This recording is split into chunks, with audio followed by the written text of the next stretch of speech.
Hello everybody, welcome back to our Reset Info channel. In today's video I'll show you how to easily add a crosshair on your MSI G242L gaming monitor. So first, what you guys want to do is go over to the settings by clicking the red button on the right side of your monitor. Now go to gaming, and here we need to go right to the bottom until we see screen assistance.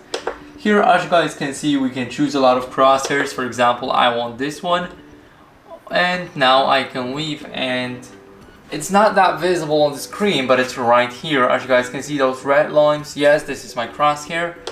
Let me quickly change it to another color. Let's change it to white, and let's see if it's noticeable now. Yes, it is. So this is how you guys can easily get a crosshair just by using your monitor. You guys can use it to your advantage for, let's say, no scopes in games or whatever you would like. You have a lot of crosshairs, including the default one, the weird one, the X one, triangle one, and the circle one. So here you guys can basically choose that. You guys can also go for none and play with the crosshair in the game.